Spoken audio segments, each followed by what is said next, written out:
Okay, hi you guys. I'm going to quickly walk you through the gist of the profit and loss statement. And we're going to use Airbnb just to look at some competitive pricing and calendar bookings. So you can use whatever tool you want here, but I like to use this because everyone is mostly on it and it's pretty simple. Okay, so just to walk you through this, the profit is over here. So we're going to figure out a rough nightly rate and then nights per month that you can expect to be booked. And then these are all your bills, the loss part. So if you don't have these bills, just use a zero. There are formulas in this, and if you delete certain lines, it probably will break the formulas. So if you don't know what you're doing, make sure you kind of click on these and make sure everything is included so you're getting an actual number here. And these are all monthly prices. So if you have a bill that's paid quarterly, divide it by 3 and then put it in here. Okay, and I've just made some notes over here, so we'll go through. Okay, so first off, get into Airbnb. Make sure you are in traveling mode, not hosting mode. If you already have an Airbnb account and you're in the back end, just switch to traveling instead of hosting. And I'm going to go in here. First off, I'm going to go to saved and I'm going to create a wish list, a private wish list. I already have done this. It's called test Lodi pricing and set it to only viewable by invite. Okay, so that's that. And then go back to just click on this icon here. We are going to click in your area. So I have one in Lodi and I'm going to click on, okay, Lodi, California. And then I'm going to click on stays. They have experiences and restaurants here too. So we're just looking at the homes. Okay, and then okay, so we're going to do a couple filters here, but do not put in dates because that will really limit you. We're going to do guests. So if your house has, let's say, 10 guests and you allow children and infants, make sure to put in like one child and one infant, and then put in, however many. So let's just say 10. Oh, uh, 8. I'll put 8 adults, one child, one infant. Okay, if you don't allow children or infants, put zeros in theirs. Okay, save. And I filter by type of place because there's a huge difference between an entire place, a private room, and a shared room. So I am looking for an entire place. Select whatever it is that you have. Don't put in price because that's what we're trying to figure out. And I wouldn't put in more filters so I'm only getting 42 results here.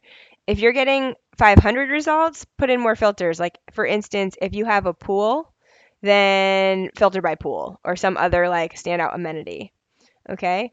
And then this is the area that I'm getting. So this is my listing. I'm going to zoom in on this area because these are actually all in a different town.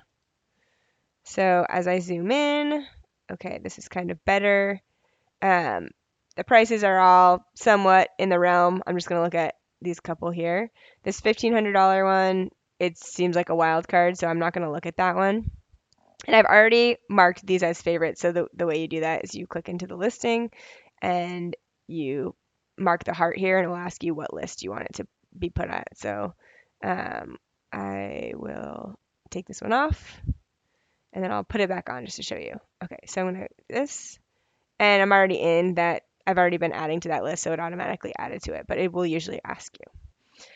Okay, so I've opened up one tab. I'm gonna look at the stylish and chic renovated home steps to downtown. If it's similar to mine, it has 10 guests, 4 bedrooms, 5 beds, and it actually has half a bath more than mine, but for all intents and purposes, it's pretty similar. It even has all these Wi-Fi, air conditioning, kitchen, free parking. Okay. So I have a tab open. I've clicked on that. We're opening this up. And just side note, these prices per night, they don't mean anything in Airbnb. You can go in and set that so that you can set it to whatever you want. So you actually have to go into the calendar and select dates and like look at what the prices are. Okay. So, and on other platforms, it might be different, but this is not like the price per night that shows up on the listing is kind of bogus in Airbnb. Okay. So I'm going to go in here. I've already gone through and I've made notes about how many nights are open. So in October, there's 13 nights open, over 31 nights.